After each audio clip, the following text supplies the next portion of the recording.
Are you looking for a gaming laptop to justify as a work expense? Well, MSI's got you covered because they sponsored this short circuit today to take a look at the MSI Vector 16HX AI. And I say that because this laptop kind of has an identity crisis. While they market it as a STEM laptop, this bad boy is packing all the power you could want for gaming.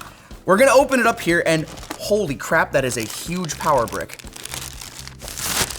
My goodness, you could kill a man with this thing. And you'd have fun doing it. How many watts is this bad boy? 330 watts. While this seems like a lot for a laptop, because it is, this laptop can draw up to 250 watts at its max load, meaning if you're drawing that much power, you'll still be able to get a charge. So that's kind of nice. And then we've got the other end, which is our C13. Oh wow, nice 6-foot C13. How long is this one too? You might be able to plug this thing in like 3 desks away. 3 work desks away. Yes, thank you, Andrew. Another like 4-ish, 5-ish feet. So you got quite a long power cable for this thing. And then of course, the laptop itself. Whoop. Is there anything else in here before I look at the laptop? Just some MSI propaganda. Wow, look at that. See what I mean by identity crisis? It's marketed for STEM students, but this is a gaming laptop as far as I'm concerned. On the right side here, you've got 2 USB-A ports and a headphone audio jack combined. On the back here, you've got your Kensington lock, your power plug, HDMI 2.1, and LAN 2.5 gigabit. So again, full fat speed on this bad boy. And on the last side here, you've got 2 Thunderbolt 5 ports and a full-size SD card reader, which again, kind of goes back to their point of maybe a student laptop, because depending on the projects you're working on, you might be plugging in an SD card from a camera, because again, they talk about some editing workloads as well, some video editing or photo editing. I'm more interested in the gaming side.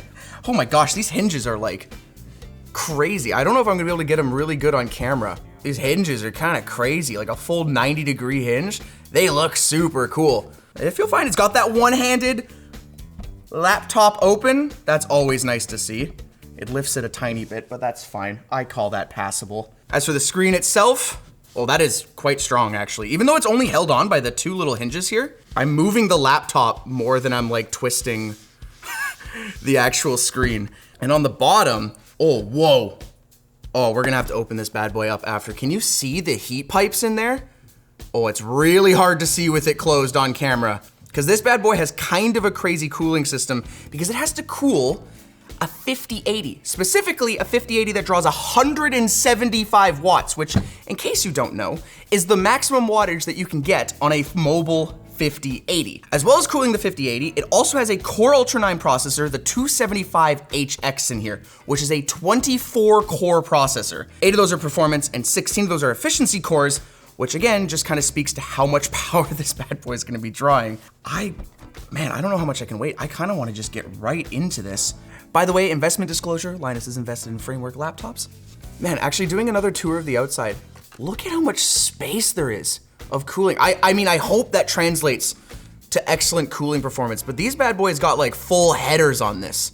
I would actually worry I would spill a drink in there or something, but no Mountain Dew when you're gaming on this bad boy. Let's give it a power up here. The first thing I noticed when booting this up, I mean, obviously, is the screen. It is a 16:10 aspect ratio at 240 hertz, which again, for schoolwork, a little bit insane if you ask me. And MSI says this hits 100% of the DCI-P3 coverage spectrum on this IPS display. When we tested it, we didn't quite get to 100%, which we did talk to them about, and they said that there could have been some variance in the displays that they're using. At least they're aware of it, and hopefully they'll make some changes by the time you get your laptop. But even just saying that, I'm on the Windows home screen right now, and it looks fantastic. I mean, I wanna boot up a video to actually verify this. I wanna crank the brightness up on this first. Unless it's already up all the way.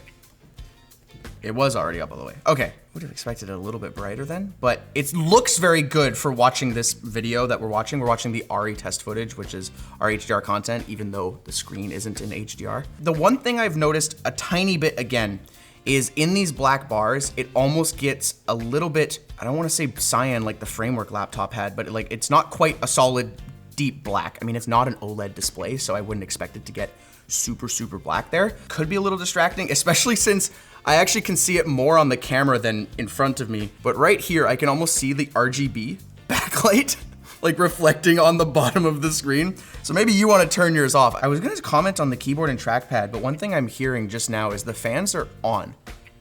And I've been wondering if they've been on this whole time now, which for watching a YouTube video, I wouldn't necessarily expect fans to ramp up a little bit, but hopefully that means it's just staying super cool, but it's so faint that if you didn't have headphones on, it'd be like maybe a little bit of white noise for you. It's a nice large trackpad, which I like. My fingers are getting a tiny bit stuck. I have greasy fingers though. I will admit that. So if you don't have greasy fingers, you're probably fine. This feels like a very good trackpad when my finger is actually sliding on it though. And as for the click, I am very satisfied with a nice click on a trackpad. I hate kind of squishy trackpads that don't give me the feedback. It's able to register all my gestures that I would need. So for me, I feel like it's totally fine. Man, this is a nice keyboard. I'm bringing up my daily driver, my Lenovo here. I want to just test it. My Lenovo has way more flex, and I've always found that this was my bar of like acceptable for me. This, if you like a nice stiff keyboard in your laptop, holy, I like this keyboard a lot actually. And they managed to fit a numpad in on it. It's probably the smallest numpad I've ever seen on a laptop, but I love numpads. When we had to pick our internal laptop, I made sure I picked one with a numpad. It's so much easier just to type anything, whether it's a phone number or an address or something. I'm very happy they managed to squeeze one in on here. Like I gotta push really hard to get any bend on that. But just like normal typing. Our configuration, we have 16 gigabytes of memory. You can configure it on their website up to 32. The board says it supports up to 96 gigabytes. So I don't know why they would only let you configure up to 32. I guess it's very much BYOM then, bring your own memory. Holy crap, this thing's ready to go. Oh, I got a hand warmer though. If I put my hands right here. Okay, it seems like everything is on our labs test suite. I thought maybe it was dialed down somehow because I'm getting over 100 FPS as my average.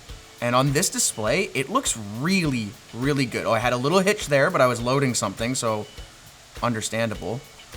For not even the top spec version of this laptop, dude, this is sick. This would be a great portable gaming, work machine. Great portable work machine. My only complaint about this gaming experience would be that I would need headphones, which I don't think is necessarily a complaint, because again, if you're in the middle of class and you just heard all this gunshot going on, people would know anyway, so you're probably wearing headphones. Holy cow, 1% lows have dropped down to 70-ish there, but it seems to bounce back up to 80. And I can actually feel a tiny bit of the fan pressure coming back up through the keyboard. It's keeping my fingers nice and toasty. I complained when I first walked on set that it was cold in here. I'm happier now. I wasn't the only one that was happy with the numbers. Labs told me they were pretty happy with the numbers as well, considering at the 1200 resolution, our Cyberpunk was getting 170 FPS average, which again, is a lot for a mobile device. You're still not even pushing the full display though in that game. And same with F124. That was one of our games that managed to push over 220 FPS, which is freaking amazing at 1200 resolution. When you go up to the full resolution of the display, which is 1600, our FPS drops a little bit, but it's still above 120 in Cyberpunk average and almost 180 in F124, which again, for a gaming experience is more than enough on a device like this. In our last game of Total Warhammer 3, same story, we saw 150-ish FPS in 1200. Once we bumped up the resolution, it dropped down a little bit. And that was the only game in our test suite that actually dipped just barely below 100 FPS. Wow, these are loud. Holy crap.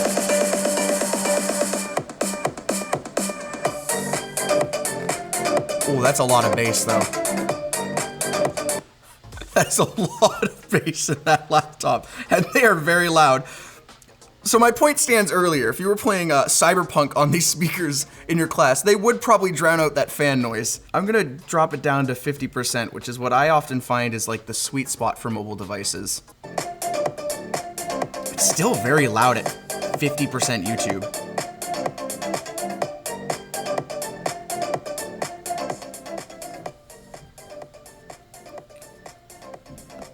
They're loud.